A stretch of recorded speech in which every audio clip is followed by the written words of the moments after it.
make sure we get everything done, and I'd like to make sure everybody gets their bags tonight, and you have a minute to just go through them, ask any questions about next week. I'm gonna divide the groups up into 3 different groups for next week. The way it'll work, I'll tell you when we're done, that way Tyler doesn't have to wait. All right, let me introduce you to, this is Sergeant Tyler Free, and he can tell you who his partner in crime, well, not partner in crime, but his partner is over there, and we'll go from there. All right, thank you. So my name's Tyler Free. I'm the day shift patrol sergeant for the sheriff's office. I've been with the sheriff's office 19 years. The first 3 was as a dispatcher, then the last 16 as a deputy. This is Claire over here. She is our new therapy dog. It's a brand new program. She's the first one in law enforcement in Western Kentucky. And she's been with us for about a year. She's 2.5 years old. She's a German Shepherd mixed with a Belgian Malinois. She was actually rescued from our animal shelter here in town and taken to Jeffersonville, Indiana, and trained. And that's where I ended up getting her from. So, her as a therapy dog visits schools, nursing homes, any other civil group that wants us. So, if you have any groups, churches, schools, that you would want Claire to come visit, just let me know. I'll put up my email address at the end, and just shoot me an email and we'll come visit. The class we're going to start out with is terrorism.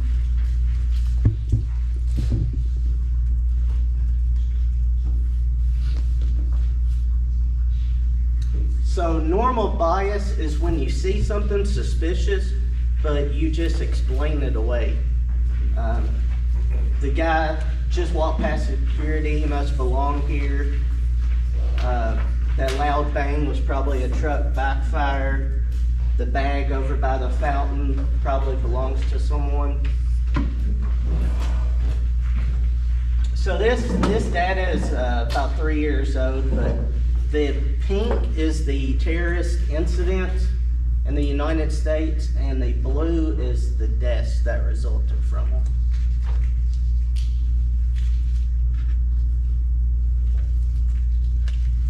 So there's several different terrorist attacks. Of course, 9/11, the Oklahoma City bombing, the Fort Hood shooting, and a lot of people think, well, it won't happen here. We're just Owensboro, but it can happen anywhere. So we even have terrorism in Kentucky. In 2009, 2 terrorists were found living in Bowling Green, and they were actually planning out terrorist attacks. They lived right across the street from a school bus stop, so you never know where they're going to be. ABC News has learned that the FBI is on the move, investigating evidence that trained terrorists were able to come into the U.S. as refugees and slip right into the heartland. It seems they sneaked in with thousands and thousands of legitimate refugees from Iraq. And there are new images tonight showing why the FBI is so concerned. ABC's chief investigative correspondent Brian Ross starts us off. This FBI surveillance video was made in Kentucky. It shows an admitted al-Qaeda terrorist who had already killed American soldiers in Iraq, trying to get weapons to kill more of them. And authorities tell ABC News he may be just one of dozens of men with American blood on their hands who were mistakenly allowed to settle in the U.S. as refugees. These are trained terrorists in the art of bomb making that are inside the United States. And quite frankly, from a Homeland Security perspective, that greatly concerns me. The Kentucky case unfolded in the city of Bowling Green, where 2 Iraqi al-Qaeda cell members had moved into quiet neighborhoods, living here and here. Authorities say that Wad al-Wan and Mohammed Hamadi were able to come to the U.S. because of a flawed system of background checks that did not pick up their terrorist pasts. The system failed here, though. If you're asking my opinion, I would say the system failed. Otherwise, they wouldn't have been here in the first place. In Iraq, the two men were part of an al-Qaeda group that carried out a relentless series of attacks against U.S. forces with roadside bombs, including one that killed 4 members of the Pennsylvania National Guard in 2005. These two individuals specifically are innately evil. During the FBI undercover operation, the men said they wanted to carry out new attacks in the U.S. and also kill a U.S. Army captain who had served in Iraq. They wanted to, assassinate, this particular U.S. captain. A big break in the case came out of this FBI warehouse in Washington. This is basically America's bomb library. The repository for some 100,000 bombs used against American targets around the world.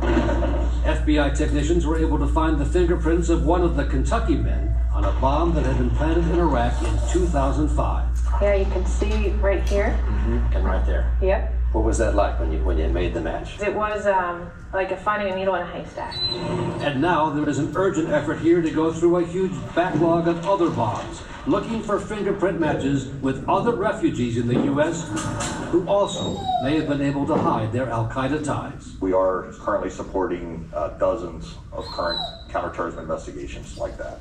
Dozens of cases. Correct. Where you're looking for prints of people who are in this country now. That's correct. The 2 Kentucky men both pleaded guilty and are now in prison. But the discovery of al-Qaeda in Kentucky led to a 6-month suspension of the refugee program, which has resettled tens of thousands of legitimate refugees. The Immigration Service says it has now tightened security on background checks, hoping in effect they've closed the barn door in time to keep other terrorists out. But they're on it in a new way, full force. Absolutely 700 agents and technicians assigned to the task. All right, thank you so much, Brian. Want everybody to know you'll have more tonight, a full report on Nightline as well. All right, so you never know.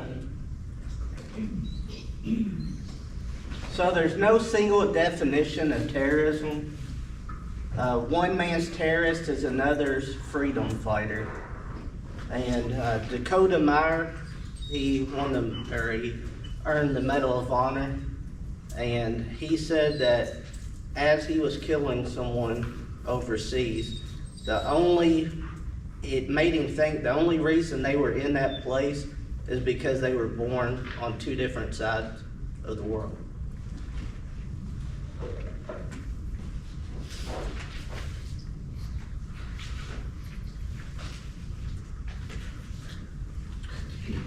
So terrorism is a use of physical violence, either actual or threatened, against non-combatants to create a fear and cause some either religious, political, or social changes. It's always criminal in nature. The targets are usually symbolic, churches, schools, and the terrorist actions are always aggressive and violent. So like we said, the motivation for terrorists, religious, political, and social systems, and their frustration because they feel like they can't change it with other means other than violence.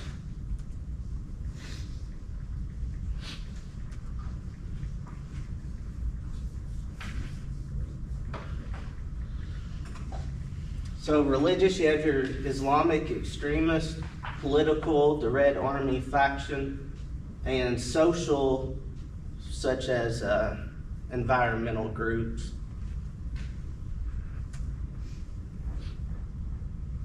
So there is a difference between Islamist and Muslim.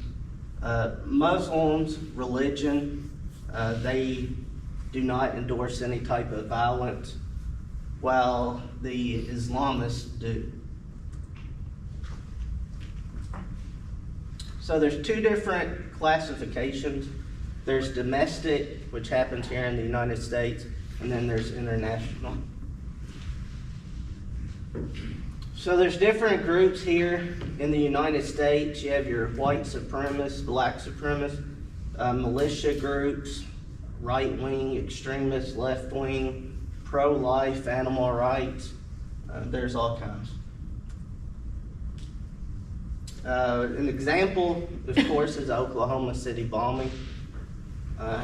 He was actually a veteran and became upset at the government because of Ruby Ridge, and then he went and bombed.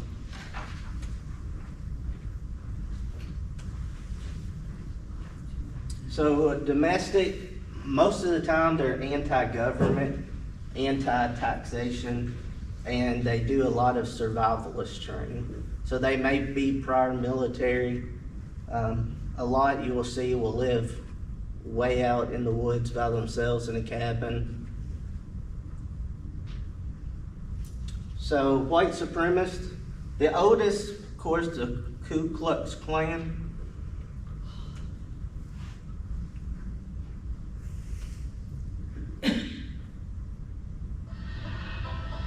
At the turn of the 20th century, America's social landscape was changing rapidly.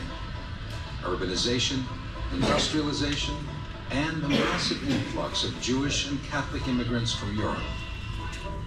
The Klan began a violent campaign to terrorize immigrants and exploit fears that immigrants threatened American values. By the 1920s, Klan membership was over 4 million. During the 1930s and 40s, Klan membership again declined, but the Klan experienced a resurgence during the Civil Rights era. In the 1950s, blacks began to demand an end to the Jim Crow laws in the South that legally supported racial discrimination. Seeing the Civil Rights movement as a threat to white rule, the Klan went on the attack. Between 1955 and 1965, Klansmen or Klan sympathizers carried out over 200 bombings and murdered 40 civil rights workers. Brutal images of Klan violence turned public opinion against the KKK.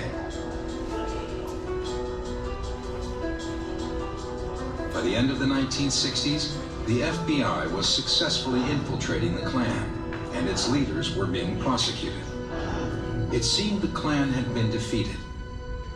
Klan membership declined from nearly 40,000 in 1961 to a low of 1,500 in 1973.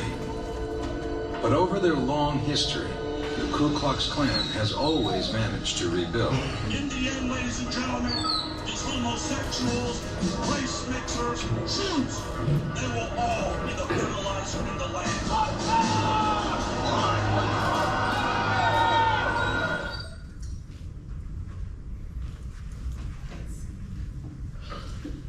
So the Black Panther Party was kind of on the opposite side. There is militias in the United States. They do train a lot. A lot of times they'll train just like military. So a big risk for law enforcement is sovereign citizens. Those who think that they can't be ruled by the government. They don't see law enforcement as having power. They are the ones that you see videos of that refuse to roll down their windows or give their driver's license, and normally they come out of the vehicle anyway, so usually not on their terms.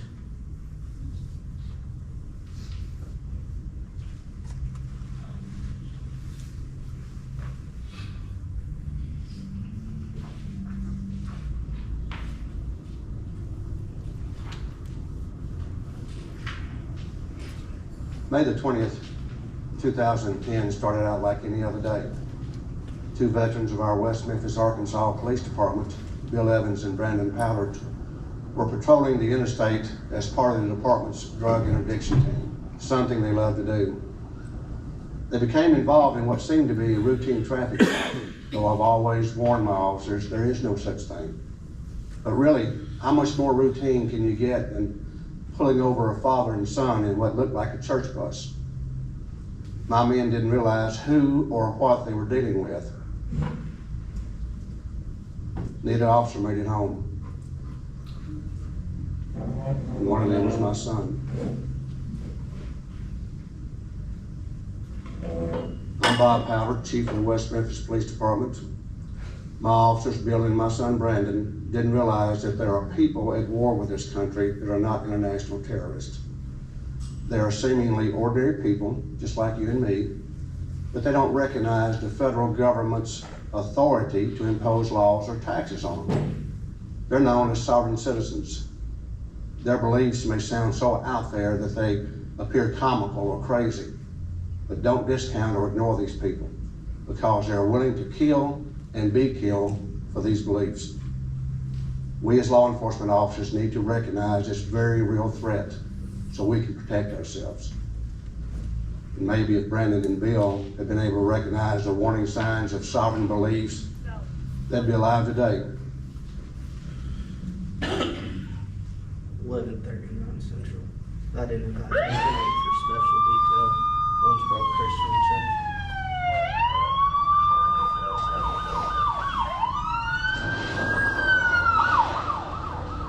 In 1995, 168 men, women, and children were killed in the worst domestic terrorist attack on American soil in our nation's history. Aimed at the federal government and law enforcement, the bombing in Oklahoma City was the horrific symbol of the wave of anti-government sentiment that swept across the country in the 1990s. I'm retired ATF Special Agent in Charge, James Cavanaugh. I spent more than 30 years with the Bureau of Alcohol, Tobacco, Firearms, and Explosives, and I was there at the beginning of the so-called Patriot movement. I watched in 1992 as the standoff between law enforcement and a white separatist, Randy Weaver, in Ruby Ridge, Idaho, ended with the deaths of a federal marshal and Weaver's wife and son. I was there in the shootout the next year when David Koresh and one of 7 of his followers, along with 4 ATF agents, died in a fiery siege near Waco, Texas.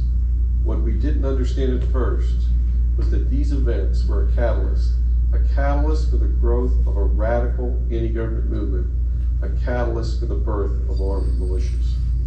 At its height, there were more than 800 of these anti-government groups throughout the country. Some were part of what is called the sovereign citizen movement. They believe the government has no right to tax or impose laws on them. Following law enforcement crackdowns after Oklahoma City, many anti-government groups disappeared. But the threat from hardcore elements of the radical right continued to simmer. In fact, between the Oklahoma City bombing and the recent West Memphis shootings, approximately 30 law enforcement officers lost their lives to homegrown extremists. 2 officers were killed in Abbeville, South Carolina in 2003, for example, by extremists who did not believe the government had any right to use a tiny portion of their land to widen a public road. Today, the threat of radical right violence against police officers has escalated because the radical anti-government movement has swelled once again. Jerry and Joe Kane, the father and son who were involved in the murders of the 2 officers in West Memphis, traveled around the country giving seminars on how to supposedly circumvent the legal system. So what we're after here is not fighting, it's conquering. Right. I don't want to have to kill anybody. But if they keep messing with me, that's what it's going to have to come out. That's what it's going to come down to, is I'm going to have to kill, and if I have to kill one, then I'm not going to be able to stop. I just know it. I mean, I have an addiction. Along with physical confrontations, sovereigns also practice a form of harassment and intimidation, often referred to as paper terrorism. They file bogus claims or liens against officers, prosecutors, or judges that can be difficult to get removed from court records. In 2010 alone, sovereign citizens have filed liens, cease and desist orders, and documents called letters of marque, or truth affidavits, against officers and agencies across the country. The following are some indicators that you as an officer need to be aware of to protect yourself. They are signs that the person you've encountered considers himself to be a sovereign citizen who is immune from the law. The first thing that any officer notices at a traffic stop is the vehicle's license plate. If you try to call in many sovereign plates, you'll find no record of them, and for good reason. They're either homemade, or professionally produced fakes. They may display the names of strange nations, embassies, or tribes. They may refer to the Uniform Commercial Code or the Constitution. Bumper stickers are another easily visible sign of sovereign beliefs. One that reads posse comitatus, which is Latin for power or force of the county, means the driver believes county officials, such as sheriffs, are the highest level of law enforcement, and that the federal government and its officers don't have any legal authority. Stickers such as I am an American national or not subject to corporate federal or corporate state jurisdiction are signs that the vehicle's occupants are part of the radical anti-government movement. When asked for their driver's license, vehicle registration, or other identification, sovereigns may show documents that at first might look legitimate, but after a closer inspection are obviously fake. The fake driver's license could have the words, without prejudice, UCC 1-207, a reference to the Uniform Commercial Code. What might look like a real Social Security card to you may actually read, Social Security, socialism in America, still 100% voluntary, for global domination and slavery, not for identification. Sovereigns often will have unusual responses to routine questions about their identification or license plate. If the officer asks the person's name, a sovereign may respond, I am a free man, traveling upon the land, or what authority do you have to question a sovereign? If asked for a driver's license, the person might say, is one required of a sovereign? Or they might ask you for your delegation of authority. If you continue questioning them, they might say, officer, I do not believe I, nor this private vehicle, falls under your jurisdiction. And here's... I'm gonna skip the rest of that, but they are very dangerous. I've ran into a couple throughout the years. There's not many, but there are some in Daviess County.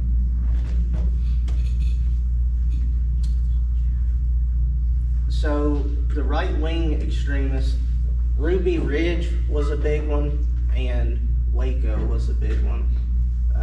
People became mad at the government, believes the government unlawfully killed people, and then so they wanted to act against that.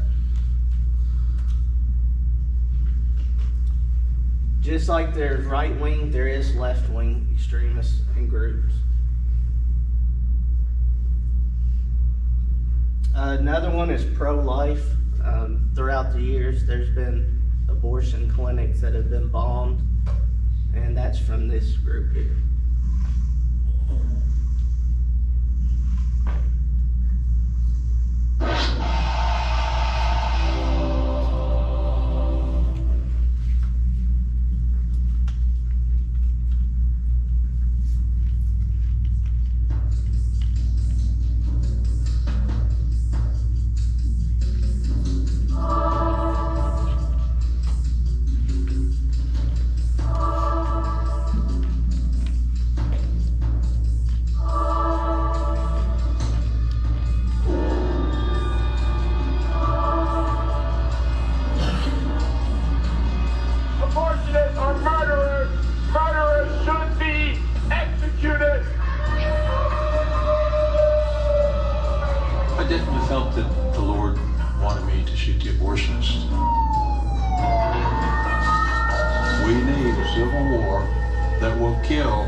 You have actually been a Army of God soldier in training.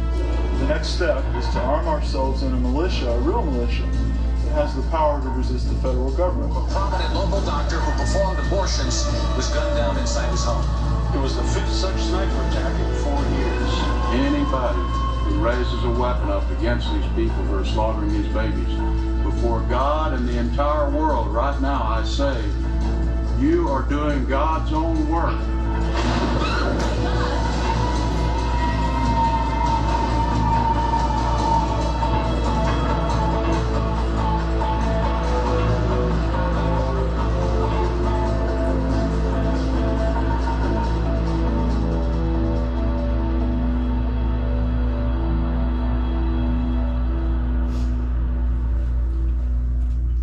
So a lot of these bombings at abortion clinics, they'll set a secondary device, which may be set to go off 20 minutes later. The purpose of that is when responding EMS, fire, police arrive, the second device will go off. Another one is animal rights groups.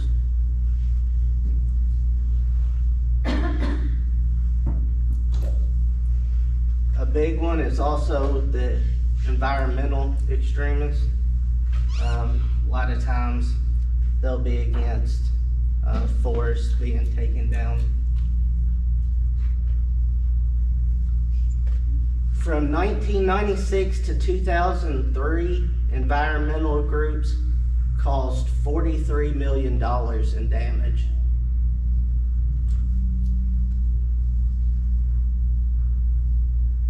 There's also international terrorism outside the United States, of course, and it's divided into 3 different categories.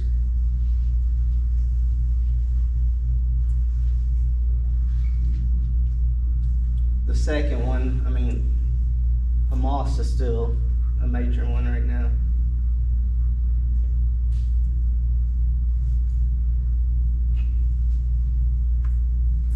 So there's narco-terrorism, which a lot of times you'll see in the Mexican drug cartel, where they use narcotics to either fund their terrorism or they will use terrorist acts to make their drug trade keep going further.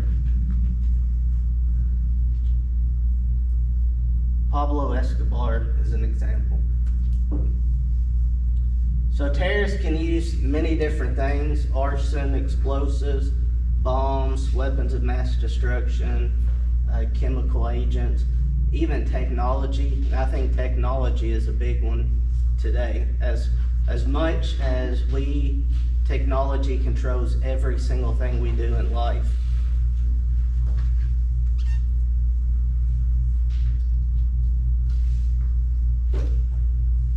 So here's an example, of course, the Unabomber. He mailed 16 bombs through the mail, which killed 3 people.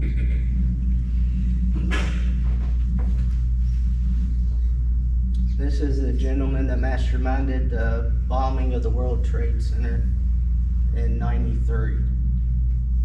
And then, of course, we already talked about the Oklahoma City bombing and then the Boston Marathon bombing.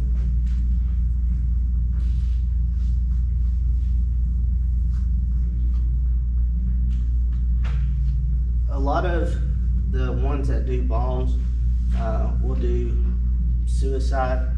So they go in, just like on September 11th, they go in knowing they're gonna die. And they're willing to die for their cause.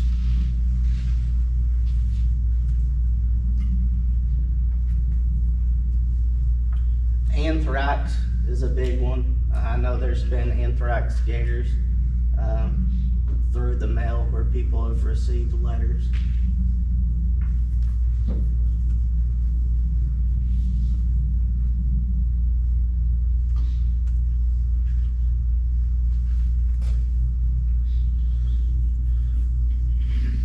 So there's been about 70 different types of chemicals used during terrorist attacks.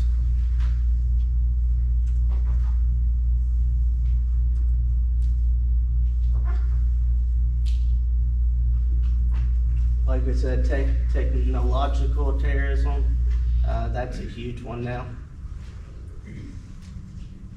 One person could shut down an entire city, state. I mean, after the Nashville bombing, you saw what happened to the cell phone towers. People couldn't call 911, they couldn't reach anyone.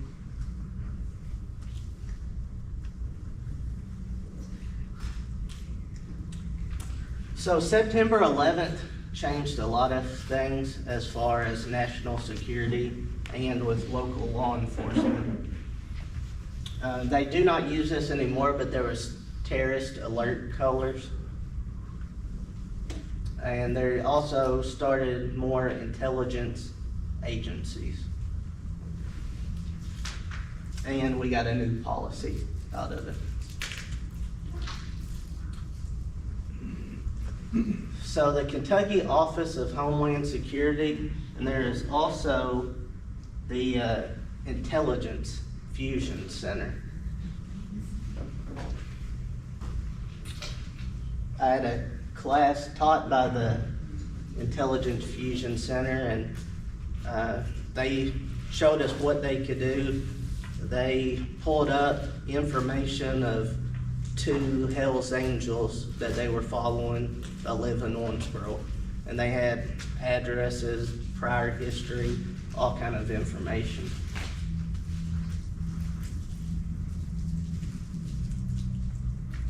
The big thing is if you see something, say something.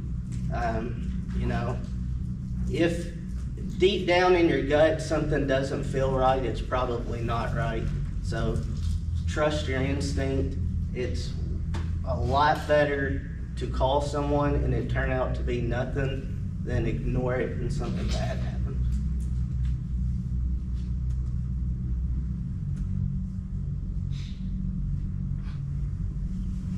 So with September 11th, the victims weren't the over 2,000 people that died. The victims was the entire United States because they were instilling fear.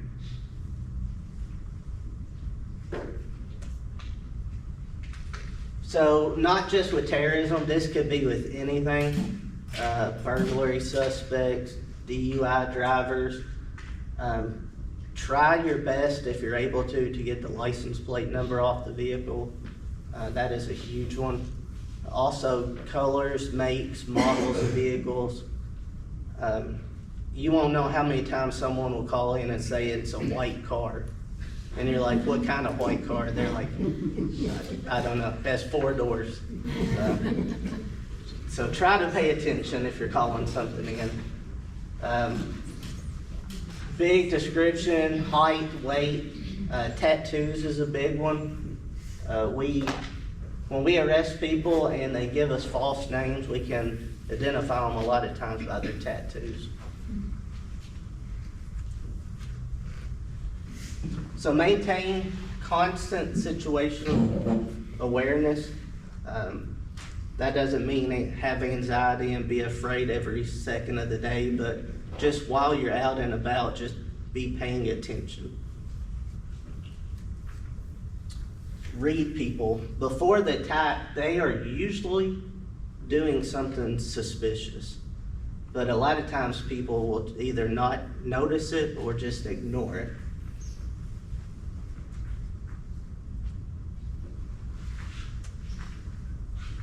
A big one is active shooter. Of course, we've had a lot across the United States. The most recent one I can think of here in Kentucky was the Louisville bank shooting. He went in, he was fired from that job, went in, killed some employees, and then he was waiting to ambush the officers when they got there. A rookie officer, I think he'd been on the road about 10 days, was shot in the head. He survived, but he's never gonna be the same. The problem that they had was it was a glass building, but you couldn't see inside, it was reflective. So he could see them coming, but they couldn't see him.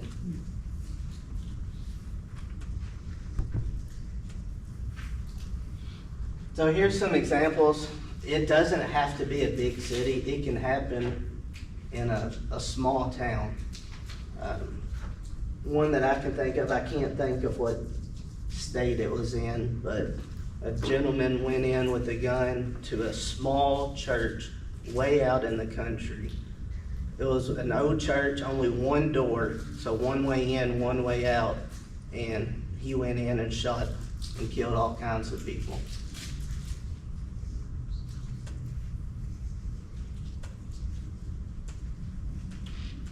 So mass shootings, it's defined as 3 or more fatalities involved. When you think of mass shootings, you think of like school shootings, but I mean, even in Daviess County, several years ago, we had 3 people shot at a party in Whitesville. So that would be considered, by definition, a mass shooting.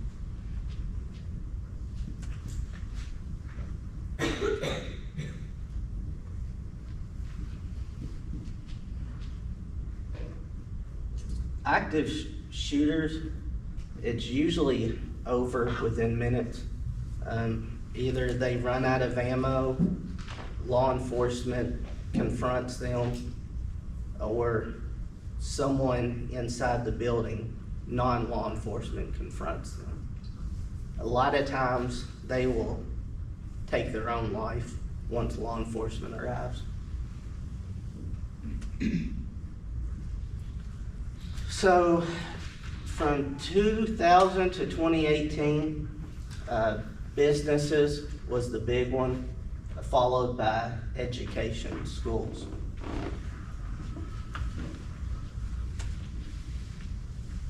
So 40% of the shooters committed suicide after the shootings. 28% law enforcement and the shooter exchanged gunfire. 13% unarmed citizens were able to restrain the shooter. And 3% armed citizens, which there was a active shooter at a mall a couple years ago, and a young guy, I think he was 21, he was legally carrying a firearm and he took the shooter out before law enforcement got there.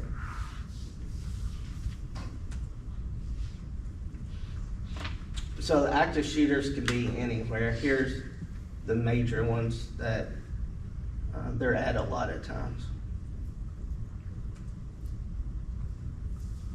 It said, don't assume someone else did it. So don't assume that someone else has already called, someone else has already noticed something suspicious. If you see something, make sure you also, because you and the other person may have both called, but you may have seen it from different sides and have different information. So during active shooters, we'll watch a video here in a minute. It's you either run, hide, or fight. If you can run away safely, that's a preferred. If you can't, hide. I know at schools, all doors are locked to classrooms now. If there is an active shooter, they have shades they pull down to cover the door where no one can see inside. They turn the lights out, barricade the door, and hide in a closet. And the third one, if you can't do those two, fight, do something. Whether you hit them with the fire extinguisher, you throw a chair at them. If you have a weapon, you can use it, but just do something. Bill will know this. When you get run, hide, and fight in law enforcement, when you're training a new deputy, you don't know how they're gonna respond until that first fight. I've seen majority of officers will respond how they're supposed to, but rare occasions I've seen people freeze up, and that's what we don't want to do, is freeze up.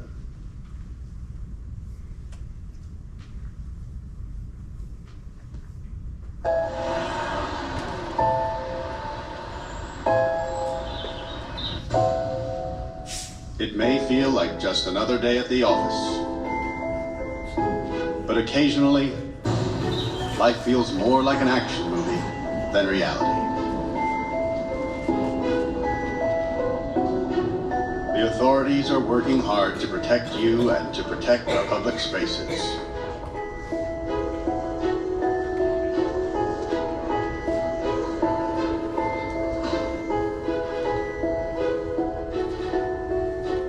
sometimes bad people do bad things. Their motivations are different. The warning signs may vary, but the devastating effects are the same. And unfortunately, you need to be prepared for the worst.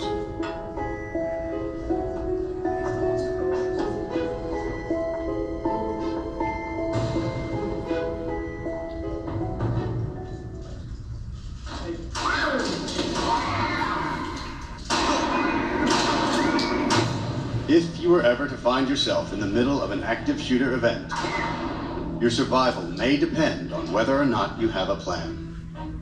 The plan doesn't have to be complicated. There are 3 things you could do that make a difference. Run, hide, fight. First and foremost, if you can get out, do. Always try and escape or evacuate, even when others insist on staying. Encourage others to leave with you, but don't let them slow you down with indecision. Remember what's important, you, not your stuff. Leave your belongings behind and try to find a way to get out safely. Trying to get yourself out of harm's way needs to be your #1 priority. Once you are out of the line of fire, try to prevent others from walking into the danger zone and call 911.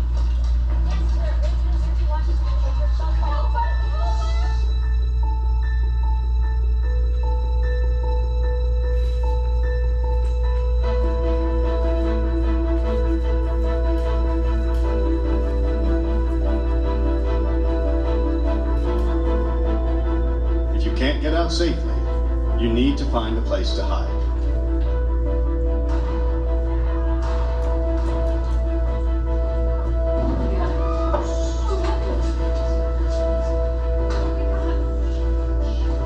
Act quickly and quietly. Try to secure your hiding place the best you can. Turn out lights, and if possible, remember to lock doors. Silence your ringer and vibration mode on your cell phone.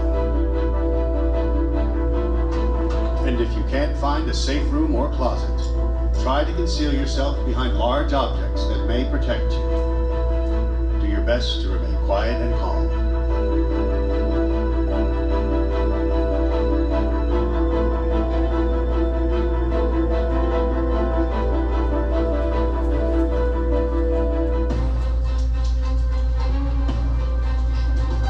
As a last resort, if your life is at risk, whether you are alone or working together as a group, fight.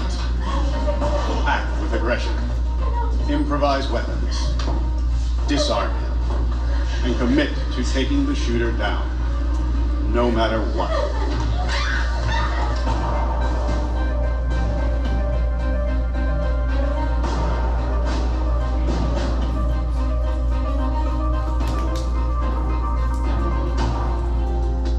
Try to be aware of your environment. Always have an exit plan. Know that in an incident like this, victims are generally chosen randomly. The event is unpredictable and may evolve quickly. The first responders on the scene are not there to evacuate or tend to the injured. They are well trained and are there to stop the shooter.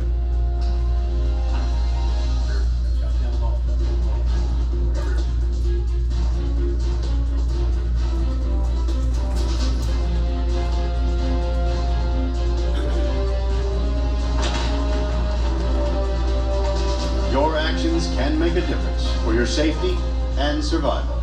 Be aware and be prepared.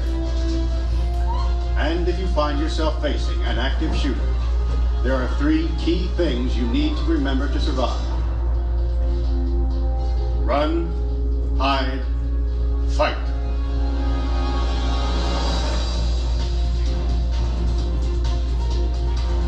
So, what you can expect from law enforcement, the old way of thinking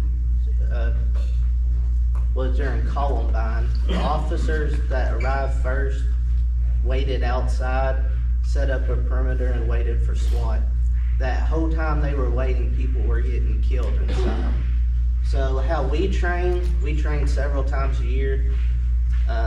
If I'm in Whitesville and there's a shooting at Whitesville Elementary and my backup's 20 minutes away, the very first officer is gonna make entry and either take out the suspect, or even if they can't take out the suspect, at least distract them from actively shooting people. You don't want to live in fear all the time, of course, but try to have a plan of what you're going to do. Comes with law enforcement, but I don't like big crowds, such as stadiums, concerts, stuff like that. So I'm always thinking when I'm there of what could happen and what I'm going to do. Try to have a plan the best you can. Just know that when bad things happen, plans always don't work. One of my favorite quotes was that everyone has a plan until they get punched in the mouth. So just try your best. Call 911, give the best description you can of the shooter, how many, what type of gun, where they're at in the building. When law enforcement gets there, we don't know who the shooter is and who's not unless we hear gunfire. Marshall County High School, the shooter ditched the gun and tried to blend in as a regular student when officers got there. So officers are gonna come in, of course they're gonna be amped up. But main thing, keep your hands where the officers can see it. Don't make any sudden movements, and just follow any directions the officer gives. You can also verbally tell them it's one guy, he's wearing all black, he's down the hall to the right. That way they know a direction to go and what they're looking for. Here's my information. Like I said, if you would like Claire to come visit anywhere, easiest way to reach me is email address. It goes straight to my phone. We would be happy to come visit anywhere. Does anyone have any questions as far as terrorism or just law enforcement in general?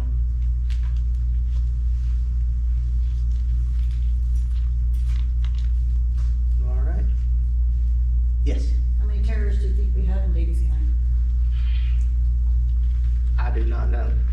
That's the scary part. You don't know. And there's different levels. It could be,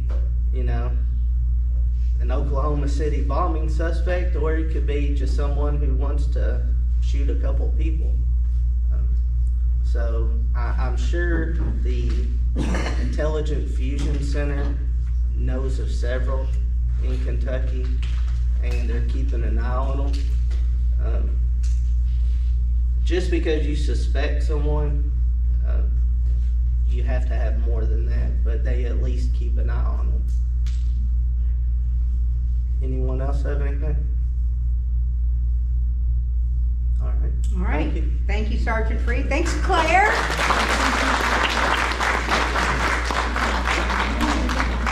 Now, I know some of you are thinking that this doesn't really have anything to do with CERT, and while part of it does not, part of it is just super good information that everybody needs to know. Because the majority of us either have a job, or we go to the movies, or we go to the mall, or we go pick up our grandkids, or we're somewhere where potentially something could happen.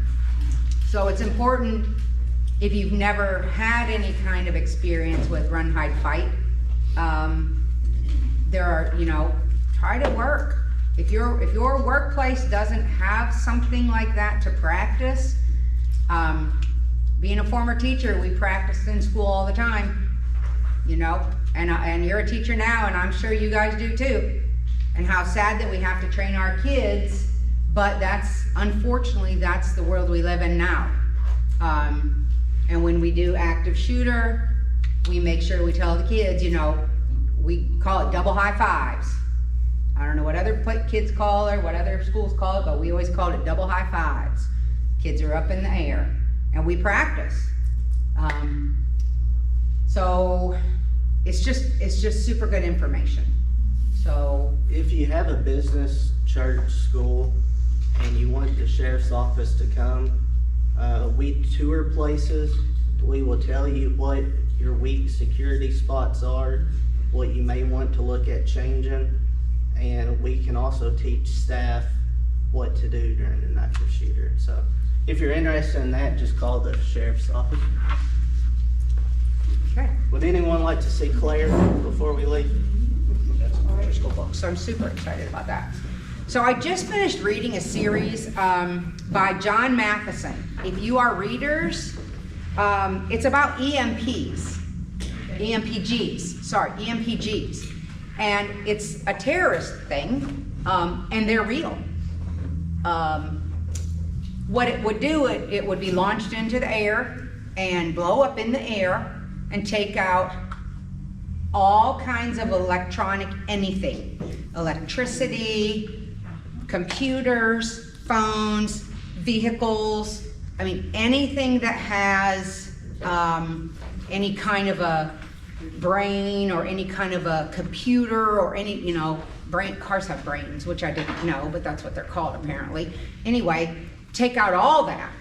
And after I got, the first book is called 1 Second After. I tell you what, I read it and I thought, this can't be real. I mean, this really couldn't happen. Very, very real. Yeah, it is very real. But, and then the next one in the series is called 1 Year After, and the next one's called The Final Day. And I just was looking it up, and there's more that go with that. But that series of 3, if you like to read, it's fantastic. Look up John Matheson. John Matheson is the character. It's Richard Forster. Okay, yeah, there you go. Richard Forster. Yeah, I'm looking at that going, I thought that was the guy in the book. Yeah, Richard Forster. He's amazing. He is such a nice guy. Fantastic book series. Anyway, so, John Forster. Richard Forster. Good Lord.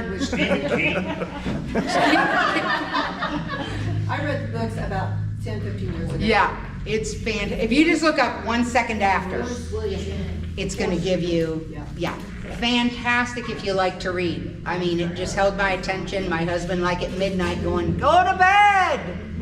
I got a reading group for you now. Yeah. I do. Yeah. So, anyway, so let's move on. This is a short slide series. This is our last slide series. And then we'll talk about how next week's going to go. Roger has agreed to do this again for us. Doing what he does as an EMT and a paramedic, he's seen a lot of stuff, and he's seen a lot of people go through different issues. So with that, turn it over to Roger. She says it's going to be short. It's not so short. The slides are short, but I get long-winded because I like to talk and tell stories. Stories are good. A little bit about myself. I've been doing this 30 years, okay? Like she said, I've seen a lot of things, done a lot of things, been around a lot of things. And I've always been the one that says, hey, if you have a problem, come talk to me. You know, whenever I see somebody after a run, they've had a bad run, I'm like, come talk to me. Well, I'll let y'all in on a little secret. It's all caught up with me. I was starting to go see the therapist at the VA center to talk about my issues. Because the monsters have come calling at 2 a.m. and they've helped with my insomnia. So I mess with my dogs and I talk to my therapist. And now I'm going to talk to you all. Stress is a very real thing, and disaster psychology is a real thing. And nobody ever thinks that it's going to happen to them until it happens to them. And that's what makes disaster psychology so important to realize and to keep in the back of your brain housing group. Because we all drive around Owensboro every day and we see things. And then a tornado comes through. Or like in the book that she was talking about, an EMP goes off, or a terrorist strike, everything's devastated. Your whole world is devastated. Everything that you know is gone. So let's hope that that never happens in this community. But then again, being part of a CERT team, you may be asked to go to Bowling Green to help them clean up the mess. And you're gonna have them see their mess, and you're gonna see the emotions that they go through. And I'm sure y'all have heard about the stages of grief, the 5 stages of grief. 5 stages of grief is like anger, reasoning, bargaining, and then the last step is acceptance. I forget the order that they go in. But then everybody grieves differently. We've all had somebody in our life die that was close to us, and we felt all these emotions. And until you've had all those emotions, you don't know what somebody else is going through. And on a disaster scene, somebody might be just in shock, and another person's angry, and another person's come to accept it. So you're gonna see all those conglomerations of emotions, and you as a responder are gonna have those emotions. You know, like Tyler said, that a lot of the police, they don't know how they're gonna react until it comes down. And anybody that's ever been in the military knows that you never know how somebody's gonna react until rounds are coming down range. You train for it, you train for it, you train for it, but you don't know how anybody's gonna react until it's real. And it's not real until it's real. And that's the purpose of training, so you can think about these things. And that's why communication, you remember we talked about communication last week? Communication is important with your teammates, because you're there for each other. And you keep an eye on each other. Don't get a glazed look on their face. You'd be like, hey, why don't you sit down and just cut sheets for a while? Because in each group, there's always going to be somebody that's the strong one. All right, so that's my little spill. Assisting neighbors, friends, co-workers who have been injured. That's a stressor. Feeling unsafe and insecure. When you're in an unknown environment, that's a natural feeling. Go ahead. The 5 F's, freeze, flight, fight, fright, or faint. That's usually what happens. You get on a bad scene, you might freeze up and not know what to do. You may want to run away from it. Just, you know, if I ignore it, it'll go away. Combat the threat. It's human instinct, animal instinct, everybody's instinct. The flight or fight systems kick in. And either you're going to stand toe-to-toe with it, go with it, you're going to freeze up, you're going to pass out, or you're going to want to fight it. And fighting, I'm not talking about physically fighting, I'm talking about just going and doing what you was trained to do. That's fighting. Next slide, please. Psychological symptoms of trauma.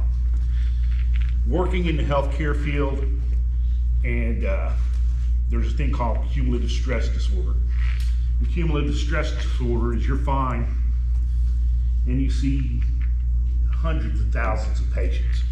You've held hundreds of thousands of patients' hands, and nothing ever bothers you. And then all of a sudden, it bothers you. That's cumulative stress. And it takes an emotional toll on you. Some people hide their emotions by drinking. Some people hide their emotions by smoking. Some people hide their emotions by just turning them off and bottling them up. So what you need to do is find healthy outlets. Going to the gym. Emotions are real. You got to deal with them. Going to the gym. Going to the church. Talking to people. I teach, and I mess with my dogs. That's what I do. And that's the cognitive part of it, is realizing that, yes, I have these stressors in my life, and yes, I've got to deal with them. Because if I want to continue to take care of people on the ambulance, I have to take care of my brain housing group so that I function well. And spiritually, Like I said, no matter your beliefs, whether it's Hinduism, Islam, Judaism, Christianity, paganism, if it makes you feel good and it's what you truly believe, practice your spirituality. There's no wrong way to practice spirituality as long as you believe in something, because there's something greater than all of us. Period. That's what every religion teaches. There's something greater than us.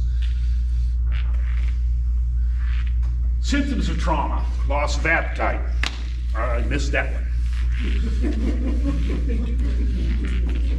Headaches or chest pain. That's usually anxiety, because you get your headache because you're all tense all the time, and you have chest pain because it feels like your heart's racing out of your chest. And you know that apple? I learned a new one today. Anybody know what polyvagal therapy is? Polyvagal therapy? You have a bagel for breakfast every day? Huh? You No, have it's not a for bagel. breakfast? Bagel, like Oh, Volkswagen bagel. The vagus nerve goes from your brain. What'd you say? Lots of bagels. Not the bagels. I like bagels too. We didn't get that loss of appetite.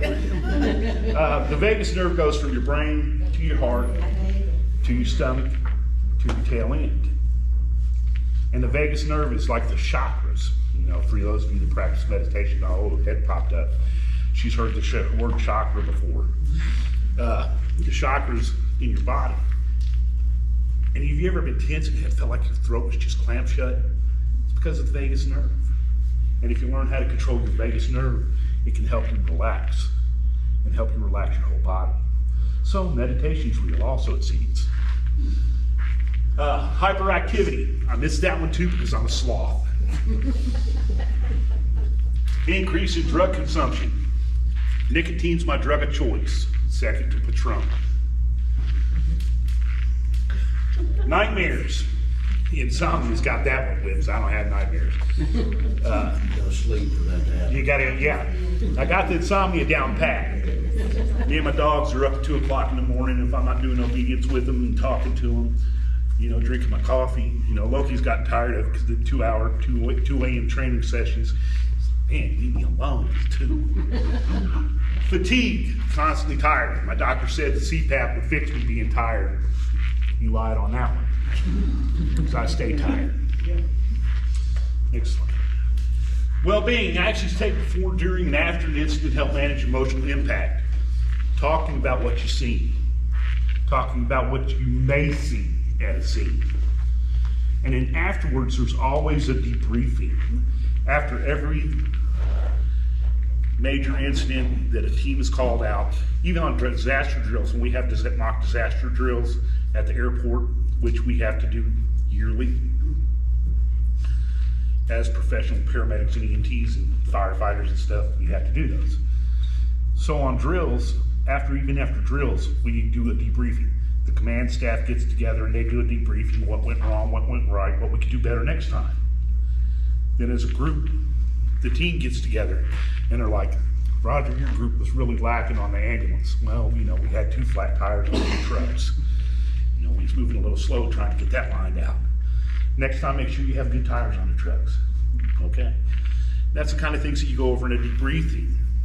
But then the debriefings could get even more in depth, because I noticed that somebody in my team is really having a hard time dealing with some baloney that they saw on scene. And then we'll sit down and we'll debrief them and we'll talk. And we'll get a group together of peers that have had similar type incidents in life experiences, and we'll talk through it to let them know that it's okay to have these emotions. Emotions are natural, so we're going to have those. Knowing possible psychological, physiological symptoms of disaster trauma helps manage impact. Yes and no. I know what entails in teaching, and yet I'm up here shaking like a dog and just ball of nerves. I know what it's about having to come and talk to people, but I still get all keyed up, even though I've been doing it for years. So I know psychologically that it's gonna bother me. But I do it, one for you all and one for me. Learn to manage your stress. Like I said, there's books out there on the polyvagal therapy, going and lifting weights. Find healthy outlets, not bottling it up, holding it in. Talking to your brother Jack Daniels and his brother Jim. Those are unhealthy. Going out and doing things for the community, little things for the community, like being involved in this is a good outlet, because then you meet like-minded people. There's different things that you can do for therapy. Another thing to reduce stress is get enough sleep. That ain't happening. Exercise regularly. Yeah, that ain't happening either. Eat a balanced diet. Balanced diet is the most important thing. And yet the hospital after, where the ambulances come in, there's Coke machines, there's junk food machines, and all this other stuff. And they're telling us, eat healthy, eat healthy, eat healthy. But they also know that we also just had a cortisol dump and an adrenaline dump, and we need that sugar to replace that energy so we can go get another one. So eat a balanced diet that keeps you healthy. And a healthy body, mind, and spirit deals with stress better than a Big Mac washed down by Jim Beam and watching Survivor. Allow yourself to receive as well as give. I didn't have to share with y'all that I go to therapy, but I did, because it's sharing that you see, this is Roger, he's a paramedic, he's done this for 30 years. What's gonna bother him? It does bother people, and it's perfectly natural. I'm still gonna get out there on the truck tomorrow, and I'm gonna function. Connect with others. That's why you have these classroom times, so you connect with like-minded people. Use spiritual resources. You know how we keep going back to spiritual? No matter your beliefs, deep down inside, you can say, I'm an atheist. You know deep down inside that there's something that made this. Even if we're living in a matrix, something made the matrix. Be aware of trauma that can follow a disaster. This one's kind of hard to explain, but there's trauma that can follow a disaster. And the best one I'll use is an emotional trauma. My wife, y'all remember Gabe's Tower? Mm-hmm. Back in 1997 or 98, there were 2 little boys that got killed at Tower. They were beat to death by a not so nice individual. My wife was the first one in on that scene. And it was a scene that nightmares are made of. And then she was working after that. She didn't have time to slow down and think about it. Every day that I'd ask her, you okay, you good, you need to talk? You okay, you good, you need to talk? I'm fine, I'm good to go, nothing's bothering me, I'm Wonder Woman. She got a day off on Thursday. And I think the event happened on like a Sunday. It was early Sunday or Saturday morning. And she goes, I'm gonna go take a shower. I'm in there watching Fox News, getting my head filled with propaganda. And I hear her scream. And I go in there in the bathroom, and she's sitting in the floor of the shower, crying. Where was his kid's mother? So she was fine until she wasn't fine. Her mind finally had time to slow down and think about what she had just saw, what she had basically witnessed. So that's the trauma after a disaster. And that's the things that you need to be aware of. So after a disaster that you get called out on, stay in touch with your teammates, check on each other. Make sure you're okay, make sure they're okay. Roger, if I can ask a question. You all are from the Carmel home, so you all do see a lot of death, I would guess. So do you have a, like some kind of setup for people, when they experience it or they see it, that they can talk to somebody? Is that something you guys offer? Like your employees? Right. It's more like a one-on-one. Because you know the residents, and if they've been there a while, like we just had one that died that we called him the mayor of Carmel Home, and he was special to everybody. So I happened to be out of town. When I came back, then it's like, are you okay? Just going to the different employees, are you okay? Because I know you were close to him. Yeah. So it's more like a one-on-one. And employees kind of know too, like, they can lean on each other. They can talk with each other. They can decompress with each other. And then if they need more than that, we always pretty well encourage them, seek out one of your department heads. Please ask for something. There is a program here in Kentucky that I don't know if it would work with a nursing home, but we use it. The last time it was used was about 5 or 6, no, actually it was, we had an infant that died out at one of the local mobile home parks. And we got this crew to come to town, and what they do is they sit down, and we have found, and science has found, that group discussions in a critical incident briefing, group discussions work better, because then I can see your emotions, and I'm like, sister's always been the rock, and she's upset. It's okay for me to be upset. It's okay for me to have these emotions. So groups, individual discussions are good, but group settings they have found work a lot better. It's just like learning. A group setting works better because you can bounce ideas off of each other. Instead of me just sitting there reading and learning from a book. I'm learning from you while you're learning from me, because somebody may have an idea that works better. So we teach about stress and burnout and all of that, and so that's kind of when we touch on those things. And we definitely try to tell our staff, if you are overwhelmed or it's too much, please speak up. And sometimes it's hard to admit that. Like it's hard to admit that you're stressed or you're overwhelmed, because you want to be the tough guy, and you don't want to show any fault, and then when it hits, like his wife, it hits hard, and it's a tough thing to recover from. I'm glad to hear you guys have something. Thank you. But then again, never force anybody to talk until they're ready to talk about it.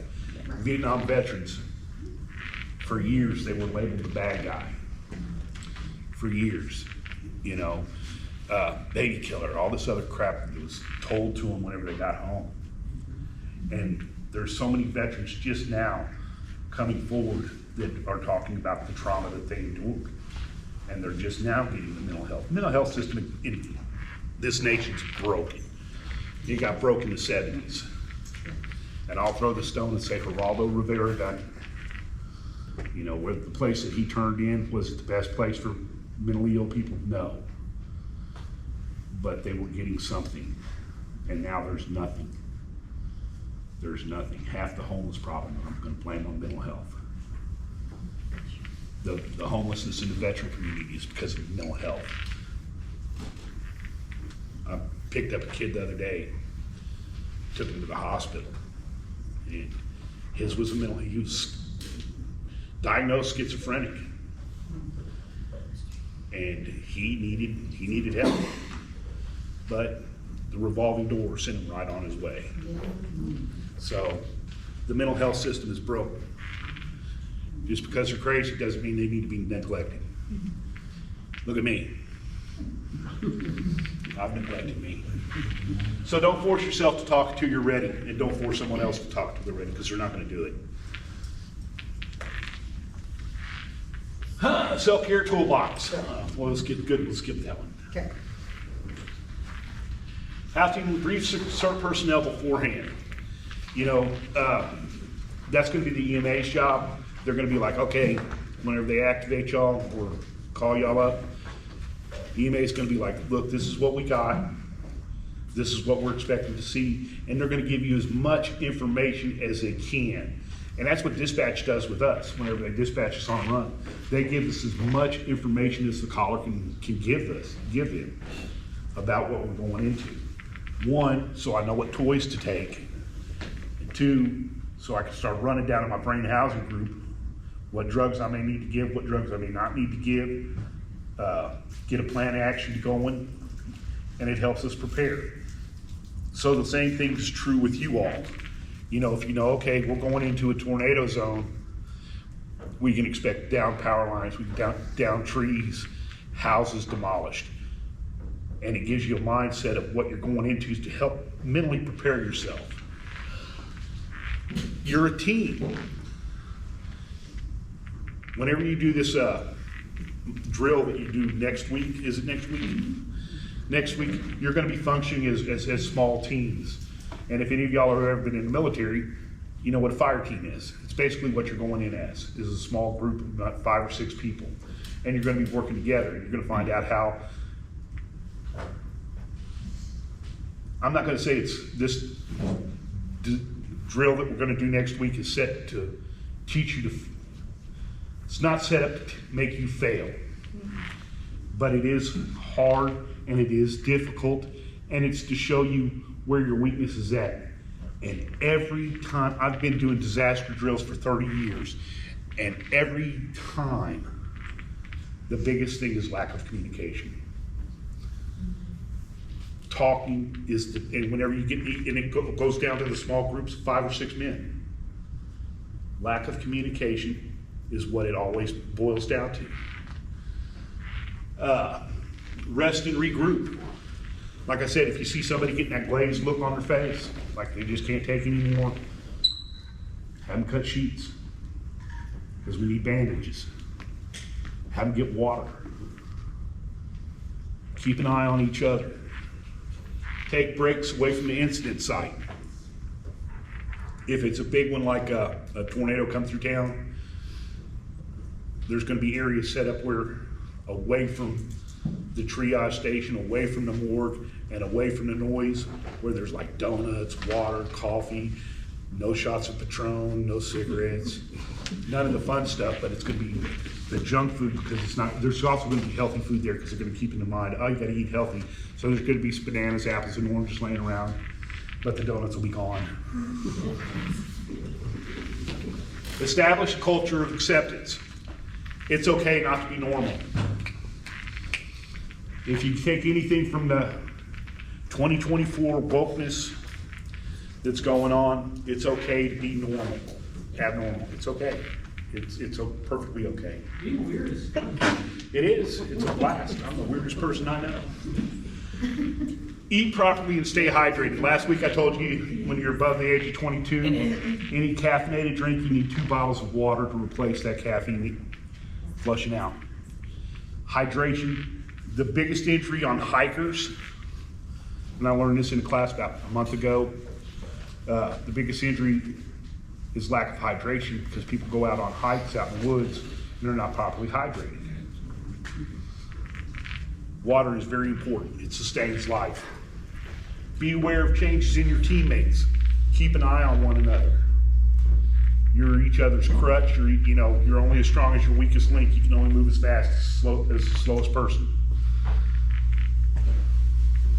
Keep an eye on each other, because when you're working together, you need to know each other. You'll know each other. Rotate teams and duties. Like I said, let Susie cut bandages. Okay, Tom's looking a little tuckered out. He needs a bottle of water. Tom, you cut bandages. Susie, you okay to come back for a little bit? Yeah, I'm good to go. Phase out workers gradually. When you're working in teams, there's always going to be somebody that's weak. There's always going to be 1 or 2 people that are really strong, and then there's going to be that mediocre person. Don't send your 2 strong people away at the same time. All right, but do give your strong people a break.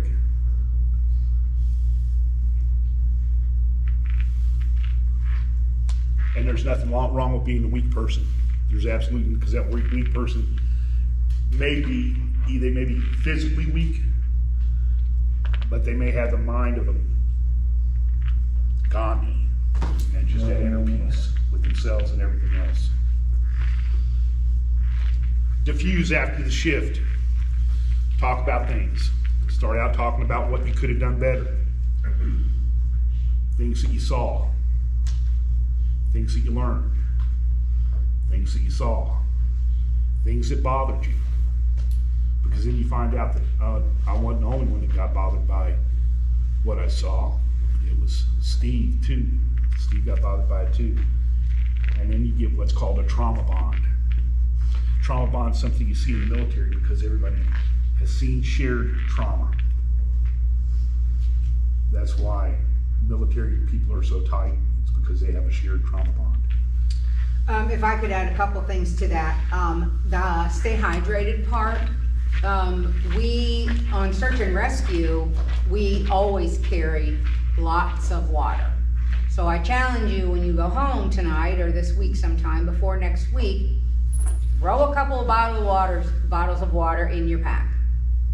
They'll be fine for 6 months in there. Just like your batteries, I change them after 6 months, but throw a couple in there so at least you have some, because when it happens, you're not gonna think, oh yeah, I need to grab some water. Throw it in there now and it'll be fine. The other thing, be aware of your changes in teammates. We were on a search for the gentleman, it's been probably 5 or 6 years ago, from Elizabethtown. And Chip was my backup, and I had Buddy. He was the shaggy dog that was here. We were down in the bottoms. I'm not from Kentucky, so I'm not used to how hot it actually gets down in the bottoms. We don't have bottoms in northern Indiana, besides what people sit on. So we were probably on our search for probably half an hour. It was so incredibly hot that day, and I was in front, of course Buddy was in front, then me, then Chip was behind me, and he said, Denise, stop. I'm like, Buddy's on. He goes, stop. The back of my neck, now it was very hot, very sunny that day, but the back of my neck was so beet red, and not from the sun. He said, turn around and look at me. And I turned around and my face was just, he said, you need to sit. I'm like, Chip, we're on. He goes, I don't care what we're on. You need to sit. I didn't see it in myself. My teammates saw it. So although you might not know super well the people in your group, you can still notice things that they don't notice. That's been, like I said, it's been numerous years ago when I was under the, I'm a bad guy, I can do this, nothing, it's not that hot. But he kind of put me in my place. So sometimes you have to take over. Remember, you're gonna become part of the problem. So later I thanked him. I was mad at him at first because we were on track. But later I thanked him because that's just me not actually taking care of myself. So just be aware. You don't have to know the person. Now Chip knows me, of course, but you don't have to know the person really well to see changes. Their gait can change. They might start to wobble a little bit. Just the beet red of their entire body. They're not sweating anymore. All those things we talked about last week, you can be the person to help that person who's on your team. Thank you. Emotional phases of a crisis, pre-disaster, as you're thinking about it, you prepare yourself in training, and it's hard to make disaster training as realistic as possible, but the only way to truly train for something is have it as real as possible. But there's no way to train for a true disaster. There's really no way, because it's mind-blowing. Impact, the impact that it's going to have on you, your teammates, and everybody else. Like I said, you'll see something and you think you're good to go, and it may be 5 or 6 days later you're not good to go. Honeymoon, it's when everything's wonderful. Like my wife went through that honeymoon. All right, everything's good to go. I'm good to go. I'm good to go. For a week I heard that. Good to go. And I knew it was gonna hit her. Disillusionment. It's kind of hard to put that into context.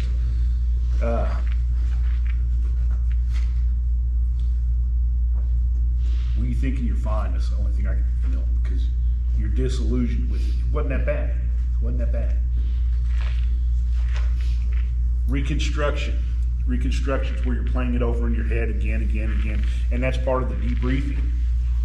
You reconstruct it, you talk about it, you talk yourselves through it as what you could have done better and whatnot. That's a reconstruction phase. Disillusionment, a good one might be, you get to that one person and they're alive, barely, and you have to step over. But you're saying, oh, I can help everybody. I can help everybody. It's a disillusionment because you really can't. Yeah, that's one thing. That's a hard thing to learn, is that you cannot save everyone. No matter, I've worked wrecks where it wouldn't have mattered if a trauma surgeon was right there on scene with a surgical crew and liters of blood and replacement organs.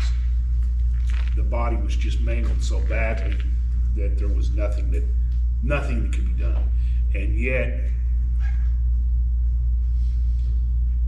I say it's the jarhead, and he was like, no, we ain't quitting until we get to the hospital. We're still gonna work this. We're gonna go with it, what we got. And that's a good example of delusion. A traumatic crisis is an event, experience, witness, which people's ability to cope is overwhelmed. For some people, it may be a poodle getting run over on 231 that just overwhelms them. For somebody else, it could be something totally different.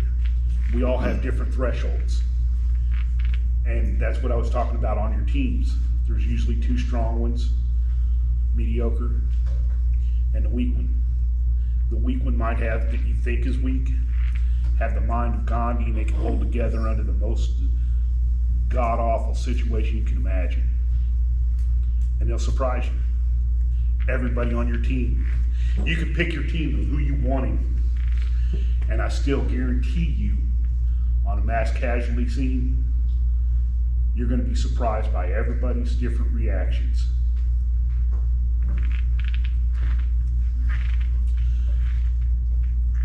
You're overwhelmed by actual potential death, injury to self and others.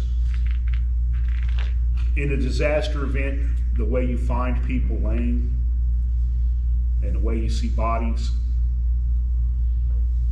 it's images that will never, ever, ever leave you. And it can be very overwhelming. Seeing serious injuries, it's overwhelming. Destructions of their homes and neighborhoods.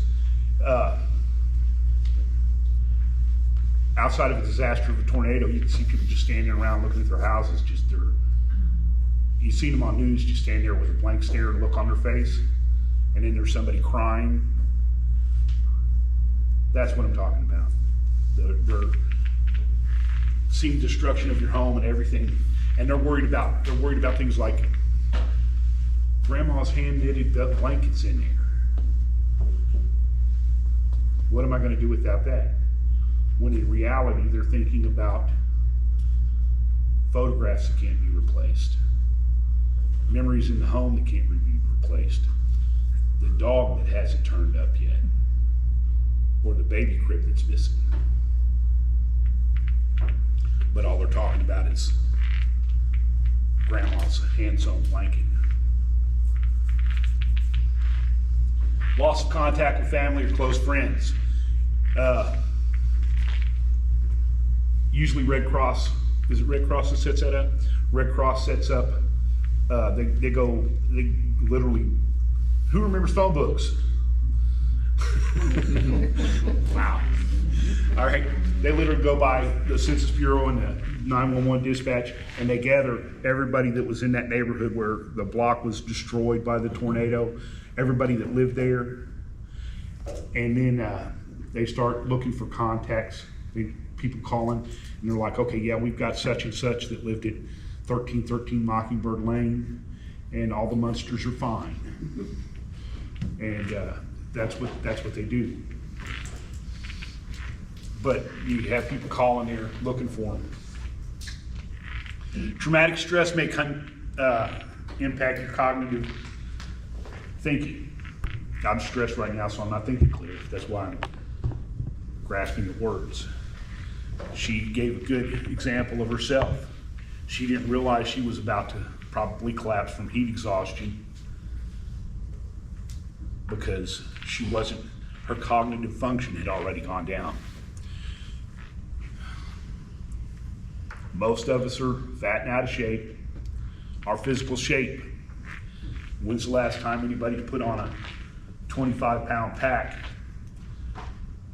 and humped through a disaster area looking for people and then be packing people out? Interpersonal relationships. This is a big pet peeve of mine. I can get on a truck with somebody that I dislike, and all day long we'd be sitting there arguing back and forth about what, WPKR is better than WMI. All day.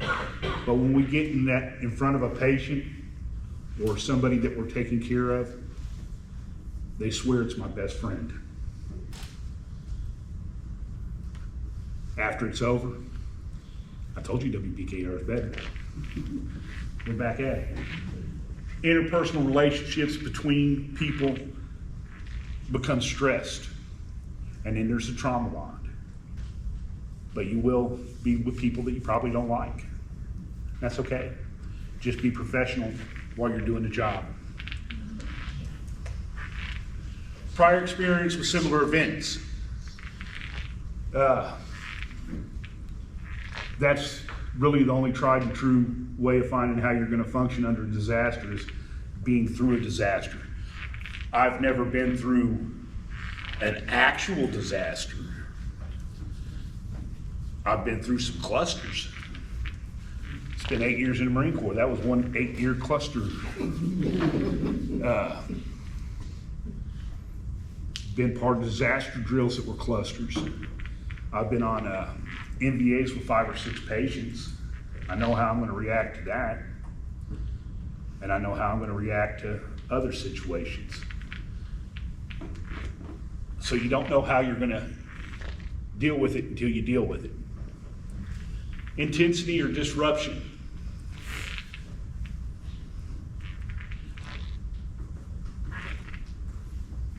Every run could be intense. Everything. Everything. From a 90-year-old that's fall down, hit her head, and is on blood thinners, and slightly altered, to a 2-year-old that's had its leg ripped off by a dog. Every one of them are intense. Everyone in their own way. In their own way. So,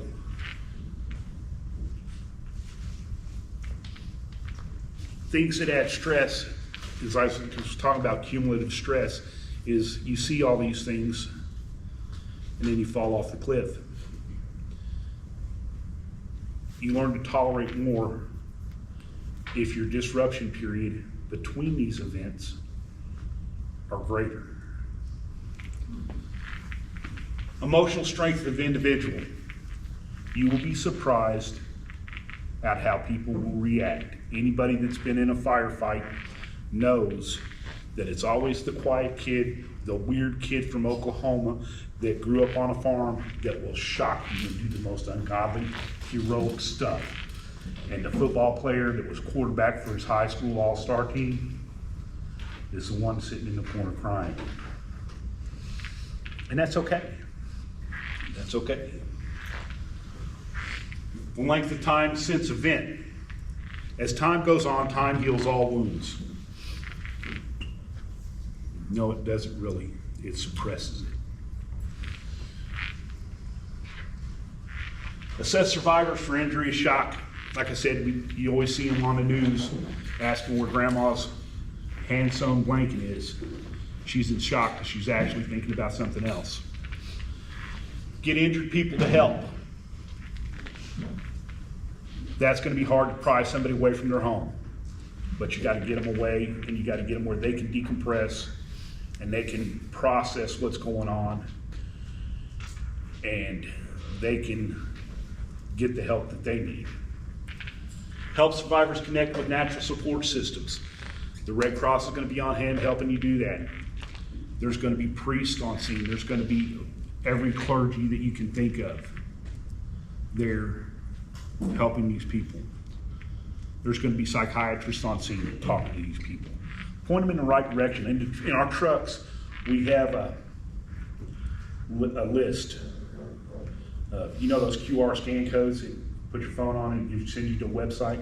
Everything from domestic violence, drug counseling, homeless shelters, food banks, everything imaginable. And that's the resources that you need to put some people in touch with. And that's going to be done at the triage station. And know your own resources. If you don't know who to talk to, you feel like you need some help, reach out to somebody in EMA, reach out to EMS, reach out to somebody, and we can get you the help you need. So you want to help them connect with support services. Listen to survivors and pay attention to what they had to say. You remember I was talking about the woman that was upset about the knitted blanket, and yet she's really thinking about the missing baby crib? Little things like that will give you tips to, that house isn't clear. We thought that house was clear. She's missing a baby bed. Is there a baby in there? Little phrases like that. Help survivors feel protected. Let them know that they're in a safe place. If you're setting up an aid station and this is a triage station, let them know that it's safe. Connect survivors to friends and loved ones as soon as possible. Her husband is over here at this triage station. Maybe we can't move him, but we can let him know that we talked to him. All right, keep things like that in the back of your brain housing group. That's why you're keeping notes. Put yourself in the speaker's shoes. Me in my shoes? Empathy. If anybody wants to learn about empathy, that's what this is talking about, being empathetic. And some of y'all are readers. A book that I just read is If Bones Rained from the Sky. It's about dogs and has to do with dog training and connecting with your dog. But if you make it through chapter 19 without shedding a tear, you're a cyborg, I'll tell you that. Listen to meanings, not just words. A lot of people talk in ways that seem cryptic sometimes whenever they're shocking, and it's listen to what they're actually saying. When you're listening to somebody, listen to what they're saying. Paraphrase the speaker. A lot of times when somebody asks a question, I'll repeat the question back. One, that's so that sister over here can hear the question, but it also gives me time to think, and it lets the person that asked the question know that I was listening to them. So that's paraphrasing. Words not to say is, I understand. No, you don't understand. Unless you've been there, lived the exact same life that individual has lived, and I mean mirror image, you don't understand. Don't feel bad. Really? I just lost my house. You're strong, you'll get through this. You don't know what they was dealing with before this. You'll get through this. That's bad things. Don't cry. Don't cry. It's okay to cry. It's okay for men to cry. It's God's will. Really? I didn't see it wrote in the Bible. I've read it a couple times, and I don't remember seeing on Matthew 16:16, Timmy's house is going to be destroyed. It's not God's will. It could be worse. Yeah, I could have ran out on fire. That's a lot worse. At least you still have your sneakers. Those are things you do not say. Everything will be okay. Will it? Will it? Is this what pushed him over the edge to make him become an alcoholic? Is this what pushed him over the edge to make him decide to pick up the meth pipe? You don't know what they were going to do. Be careful of what you say, because you never know what media camera's lurking around, what's going to wind up on Facebook, what's going to make you YouTube famous.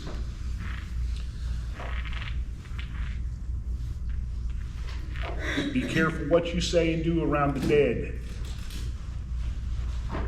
The last sense to go from the human body is hearing. The brain continues to hear 7 minutes after they're dead. And then suddenly I arrive and I shock them and bring them back to life, and they remember they heard somebody say, "That fucker's got a chance in hell."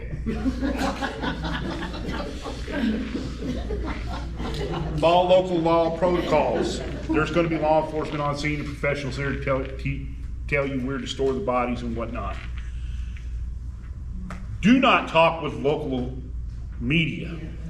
Like last week we was talking about it, they're going to make you look like that trailer park hillbilly with tank top on and you flip flop. There I was, minding my own business. There you go.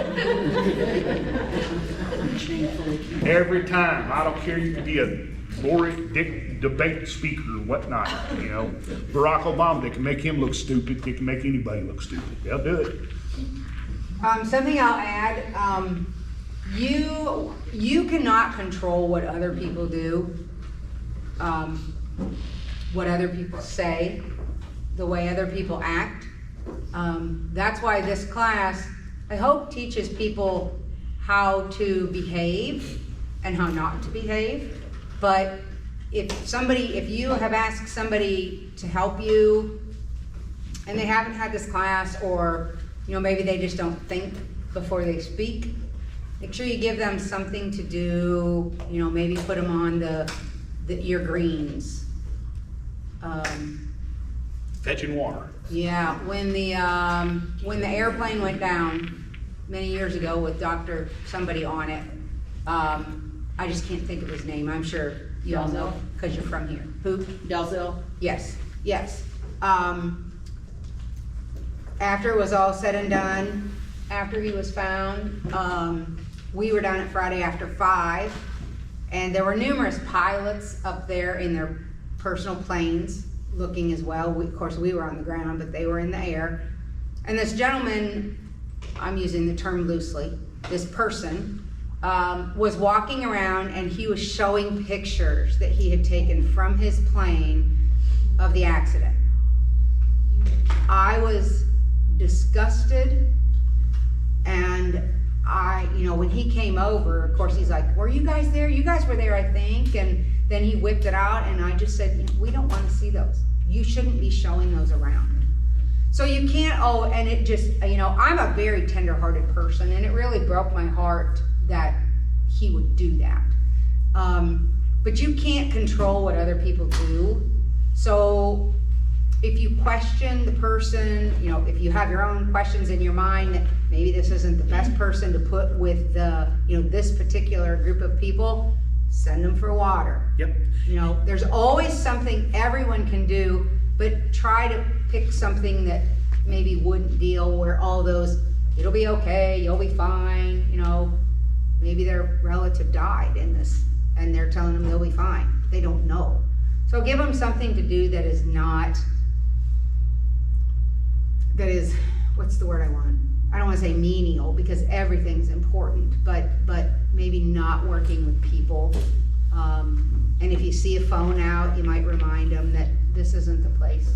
Please put your phone away, I need you to go do this. Make up something. Remember, You don't need anything from over there, but send them over there, because it gives them something to do. You just can't control everybody, and that's super hard for me to comprehend. It's like the boiled water when a baby's being born. Bingo, that's what I was getting, you always watch TV shows, they always had somebody boil water whenever the baby's getting ready to come. Yeah. Who did they always send to boil water? Gilligan. Why? Because it was gonna get messed up, and you can't mess up boiling water. So, keep that in mind. All right, prepare yourself. The best way to prepare yourself is hope it doesn't happen. But if it does happen, reading literature on disasters, training, getting together with volunteer groups, and continuing your training, that's the best way to get halfway comfortable with it. Know your psychological and physical limits. Understand the 6 emotional phases of disaster. Take steps to reduce stress, which affects cognition, health, and interactions. Stress is a nasty little monster. It's a nasty little monster. And you're always good until you're not good. Whenever I went to Iraq, I weighed 178 pounds. And I came back, and I was eating everything that wasn't nailed down. It was like, we going to eat that? No, I eat it. I came back weighing 130 pounds. And it's not because I wasn't eating, it was because of stress. Stress is a funny monster that manifests in everybody differently. Everybody differently. I'm under a lot of stress right now, and I'm not losing weight. So it comes to you in different ways. And no, it will never affect the 2 people the same way. Take steps to reduce stress, a healthy lifestyle, getting plenty of rest, eating healthy, exercising, training. Stabilize individuals. Know how to stabilize wounds, injuries, stabilize your teammates and each other. Listen, protect, and connect to support survivors. There's support groups out there for everything. Everything. Name it, I bet I can find a support group for it. I don't care what it is. Be an empathetic listener. Empathy cannot be taught or learned. It's either you're empathetic or you're not. But there are things that you can do to learn to be a little more empathetic and be compassionate. And that's it. That's it. Any questions for me? All right. Thank you very much. I appreciate your time.